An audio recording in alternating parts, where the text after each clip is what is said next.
This is the kind of story that doesn't knock on the palace gates politely. It seeps under the doors, crawls through the cracks, and suddenly everyone's whispering the same question at once. What happens when the image cracks before the truth ever gets a chance to speak? Because he's not very intelligent and undoubtedly remains damaged by the early death of his mother, Diana. And he very foolishly blames the media for having, in his words, murdered her, which is complete nonsense. Hasn't got the intellect, hasn't got the legal advice, he hasn't got the ability. And there was an agent who told, two agents who told horrible stories about her bullying and her oppression. Harry hasn't got the intellect, hasn't got the legal advice, he hasn't got the ability, and there was an agent who told two agents who told horrible stories about her bullying and her oppression. The walls are closing in on Montecito. What began as whispers in dark corners of the internet has exploded into a full-scale royal crisis that refuses to be silenced. And just like that, the temperature changes.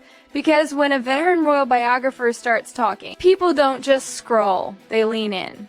Not because every word is gospel, not because every claim is proven, but because history has trained the public to believe that where there's this much smoke, somebody somewhere is fanning flames on purpose. For years, the story of the California chapter looked glossy on the surface. Sunlight, streaming deals, carefully little interviews, the language of healing, freedom, and fresh starts. A prince who walked away from the machine. A former actress who stepped into the most famous family on earth and then stepped out again. It had the structure of a modern fairy tale. Rebellious, emotional, cinematic. But fairy tales are fragile things when the outside world starts demanding footnotes. The real shift didn't happen overnight. It was gradual, almost quiet at first. Deals announced with fireworks. Then projects that arrived softer than expected.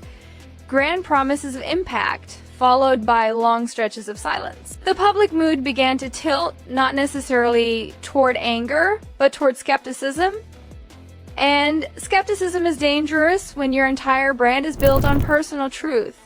Because truth, once monetized, stops feeling private. Now critics circle that same pressure point over and over. If your story is your currency, people will inspect every page of the script, every timeline, every retelling. Every emotional revelation that once felt brave suddenly gets re-examined under a harsher light, not for empathy, but for consistency. That's why this latest storm lives. Not in confirmed facts, not in official statements, but in the widening gap between what was shared, what was implied, and what was never fully clarified. And into that gap walks a man with a reputation for digging where others won't. Someone who doesn't just question narratives, he dismantles them piece by piece, and asks why they were built that way in the first place. Supporters say he's fearless. Critics say he's relentless to a fault. Either way, when he starts talking, headlines follow, and suddenly the focus isn't on past interviews or family rifts anymore. It's on perception, on credibility, on whether the couple who once accused the institution of controlling narratives might now be trapped inside one of their own. Because here's the uncomfortable part nobody in glossy documentaries likes to address. When you accuse a centuries-old system of manipulation, you better live squeaky clean in the court of public opinion. The margin for error disappears. Every inconsistency feels amplified. Every unanswered question grows teeth. Meanwhile, inside that sun-drenched mansion thousands of miles from the crown, the pressure reportedly feels anything but Californian calm. Image is everything in the celebrity world, but reputation is oxygen in the royal orbit. And right now, both are being squeezed at the same time. He built his post-palace identity on protecting his family from the trauma he lived through. On breaking cycles. On doing fatherhood differently. That mission became his moral shield. The emotional anchor that justified every departure, every interview, every burned bridge. So when online storms start touching anything connected to that sacred role, it doesn't just feel like gossip. It feels personal, existential, like the one safe part of life is being dragged back into the arena he tried to escape. She, on the other hand, has always been described by critics and admirers alike as someone who plays the long game. Strategic, composed, forward-looking. Where he reacts emotionally, she recalculates. Where he vents, she plans. That difference in coping styles might be strength in private life, but under public fire, it can look like distance, like coldness, like two people fighting different battles in the same house. And the institution they left. Silent. Monumentally, strategically silent. No emotional public defenses. No visible family unity moments, no worn images that quiet the noise. Just the ancient royal survival strategy, say nothing, outlast everything. That silence can mean many things. Protection, detachment, calculation. But in a media climate that feeds on reaction, silence becomes its own headline. The absence of denial becomes discussion. The lack of warmth becomes interpretation. Online, the machine never sleeps. Videos dissect body language from years ago. Old interviews resurface with new captions. Threads stretch into the thousands with amateur analysts mapping timelines like conspiracy cork boards. And even people who once defended every move start using a different word now, confused. Confusion is the crack where trust drains out. Because when audiences feel emotionally invested, they don't like feeling managed. They don't like sensing that vulnerability was curated, that openness had a marketing strategy attached. The moment sympathy turns into suspicion, public figures don't just lose popularity, they lose narrative control. And right now, control is the one thing slipping. This isn't a courtroom. No verdicts are being delivered, no official rulings are happening. The reputations don't wait for legal outcomes. They rise and fall on vibes, on momentum, on whether people lean toward belief or doubt when a new headline appears. At this point, the story is less about specific claims and more about a bigger question hovering over everything. If your life story became your empire, what happens when the audience starts wondering who edited the script? That's where we are, not at the end, not even at the climax. Just at the moment in the movie where the music drops out, the camera zooms in, and everyone realizes the fairy tale lighting has changed. And once the lighting changes, nothing ever looks quite the same again. Because here's the part nobody in the fairy tale trailer prepared for. The sequel is always messier than the escape. Out there, beyond the gates and manicured hedges, the conversation has shifted from sympathy to scrutiny. And that shift is brutal when your entire reinvention depended on being believed without hesitation. Once, every interview felt like a revelation. Now, every new statement gets compared, cross-referenced, slowed down, and replayed like a courtroom exhibit, not by judges, but by millions of strangers with Wi-Fi and opinions. And the loudest voice stirring that pot right now belongs to Tom Bauer, a man whose brand isn't kindness or restraint, but persistence. Supporters frame him as someone asking uncomfortable questions others are too polite to raise. Detractors call him provocative, even reckless. Either way, his comments don't land in a vacuum. They land in a public already primed to doubt polished narratives. The problem for Prince Harry and Meghan Markle is that they built their post-royal identity on moral clarity. They didn't just leave, they explained why in emotional, vivid detail.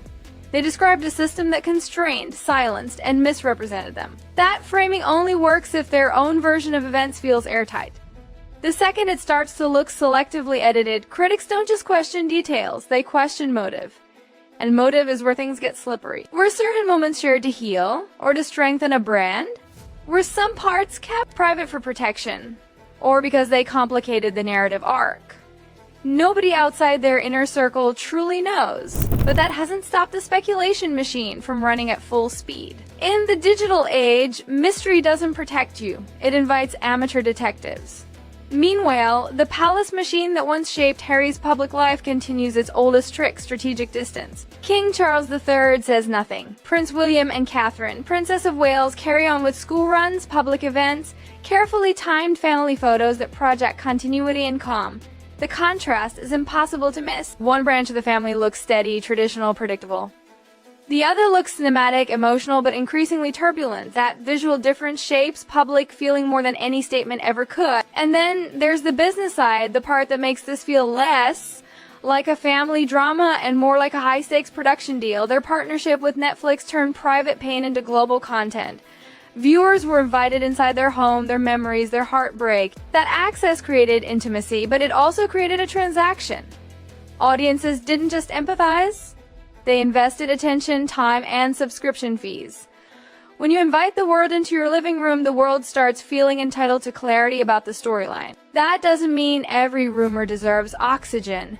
It doesn't mean every online theory has merit. But perception doesn't run on legal standards.